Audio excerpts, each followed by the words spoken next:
morning. Happy Friday. This is the 18th day of June, my birthday month. This is also the 18th day of the Sekou Move Daily Movement of Movement Hero Challenge. I keep adding words. But anyway, it's exciting. We'll talk about that more in a minute. So this is episode 10. Super excited about that. I can't believe that this is episode 10. The time is going by like that. So I'm excited that I have this space, this platform. Shout out to New Thought Media Network for allowing me this space. For those of you that don't know, I started doing the Hero Week update as a part of someone else's show, and then it expanded and expanded. Now it's in its own space right here on the New Thought Media Network. So shout out to New Thought Media Network for that. I appreciate it.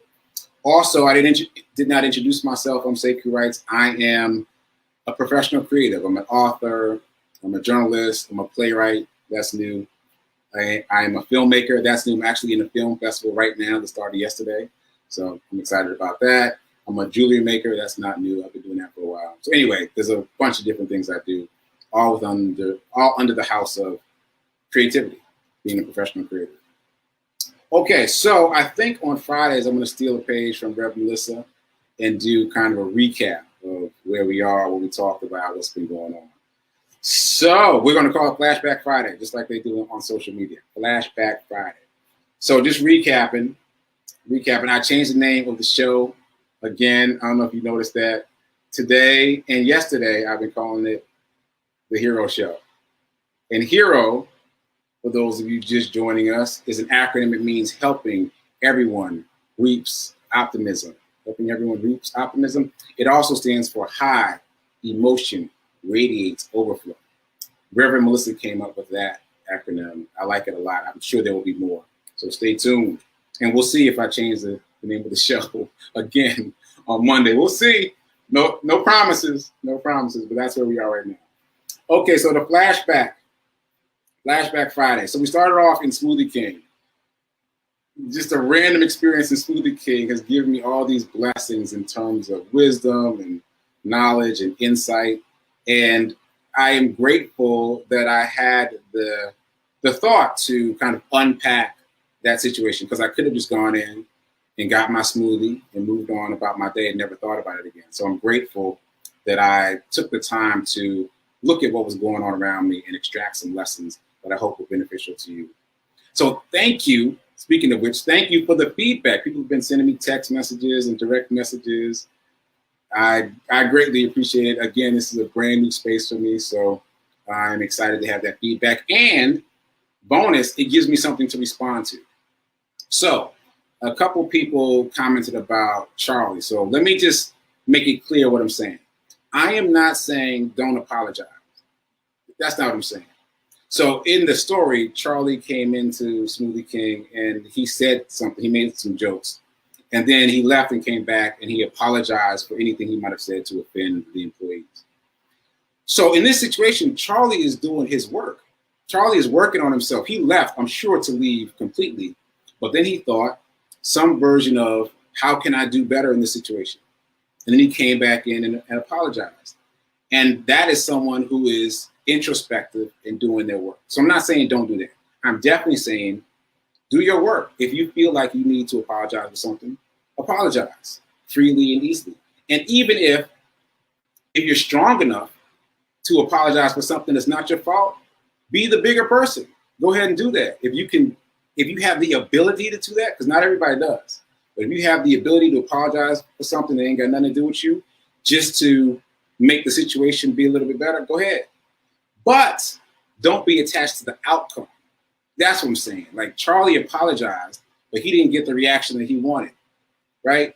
And then he left. Like he did his work. He came back in, he apologized. He made sure that he wasn't at fault. And then when they didn't react in the way that maybe he expected them to, he took his business elsewhere. Great. Because the people he was talking to, they weren't doing their work, right? Especially Barry. If you go back and listen to the story, watch the story, especially Barry, the guy who I'm calling Barry, he wasn't willing to take stock of himself.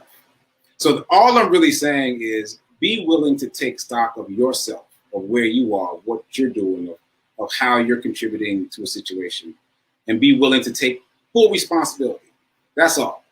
That's all. So a couple people got kind of caught up in the apology part. So I'm just saying, take responsibility for you and just you. Full responsibility for you, but just you. All right. So moving on. Let's see. And then the next day we talked about questions. We rarely ask ourselves questions. That's been my experience. If something pisses us off, we just say, hey, that made me mad. But we don't ask ourselves why it made us mad.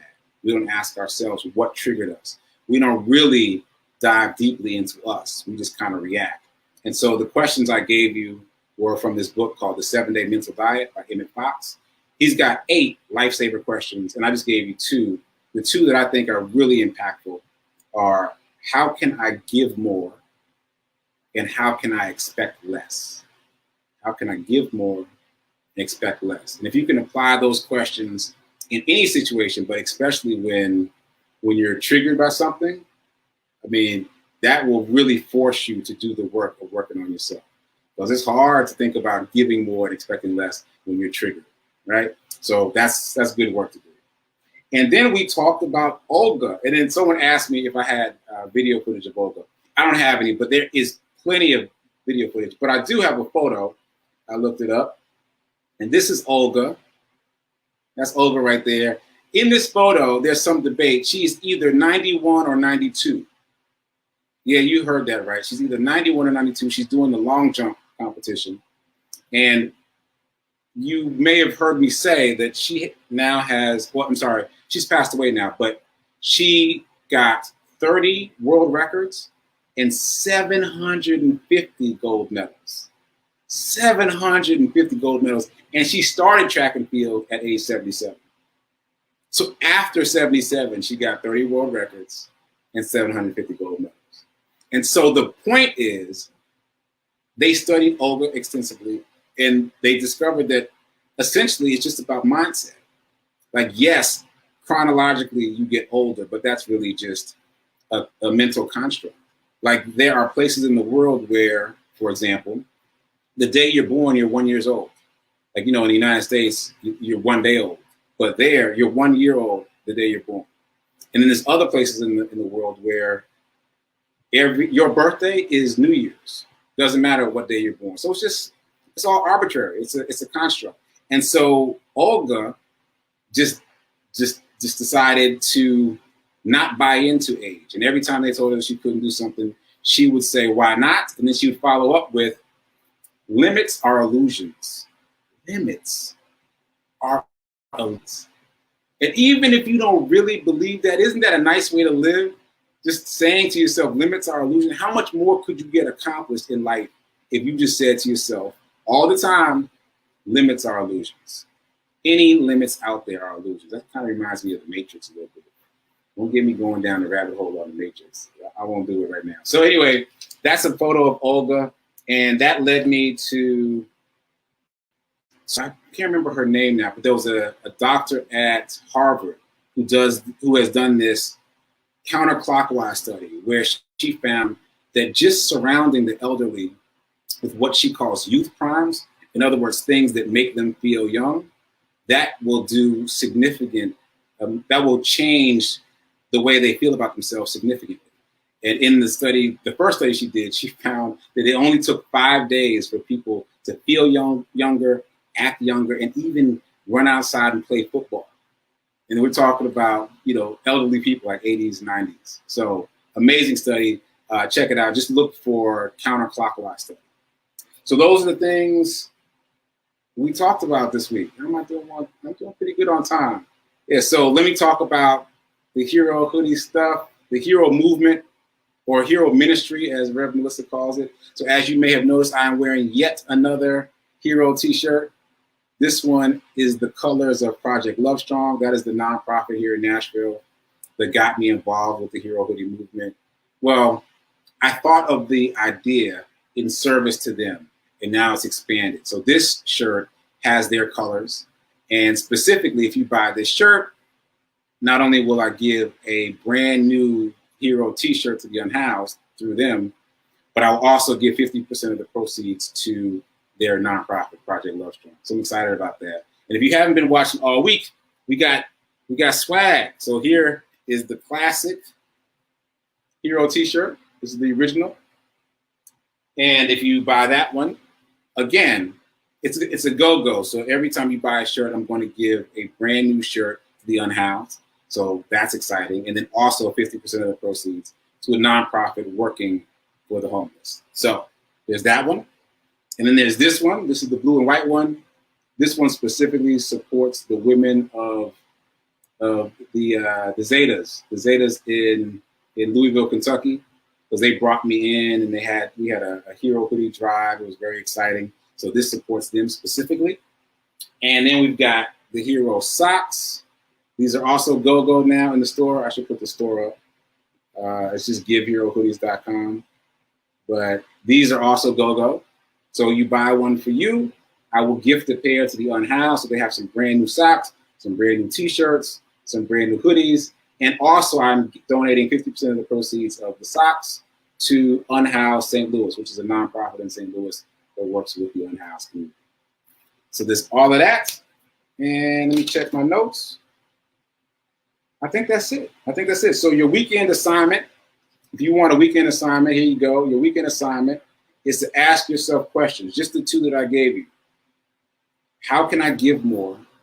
And how can I expect less? If you can do that often throughout the weekend, especially when you get upset about something, I want to hear about it. It's going to change your perspective. Oh, and I forgot to get back to my Sekou birthday month movement of movement challenge. So we now have 39 people. What? 39 people who are contributing in different ways. I ran into a couple of friends of mine who are in town yesterday. They're in town to cover an event, and I ran into them, and they joined. And then one of the people, Lenora, who's already a participant, she recruited one of her family members to be a part of it too. So now we're up to 39 people. And in case you don't know about it, it just means, well, originally it was just me. I committed to jogging at least a mile a day, every day for the month of June, my birthday month. And then other people joined in and decided to get involved. And so now it's bigger. It's much bigger. But the only rule is exercise every day in whatever way you can. So do some form of movement every day, whether that's walking, jogging, bicycle riding.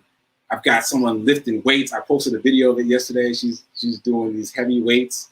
I've got people doing yoga. Like it's really just incredible. So I'm grateful to be an inspiration to others. And you guys are helping keep me accountable now, because I can't slack because all you guys are looking at me. So it's been a great experience, and I hope to keep it going. I would love to get one more and just round it off to 40. So if you're feeling like you want, and the month is half over now, you only got a couple weeks, because I am going past my birthday, which is the 24th, all the way to the end of the month. So if you want to get in, let me know. We can round it off to 40, and let's do it. All right, so I think that's everything I want to talk about. When I come back on Monday, I think I might stick with either Smoothie King or just the idea of doing the work in restaurants. I've got a lot to say about restaurants for reasons that I'll get into next week. All right, so I think that's a wrap. I'm going to close out. Make sure you tune back in at 9:30 Central Time, 10:30 Eastern for Sit with Rev Melissa, where I will be producing the show, and I'll probably be popping in at the end of the show to say something about her sermonette. So until then, keep doing. Be a hero.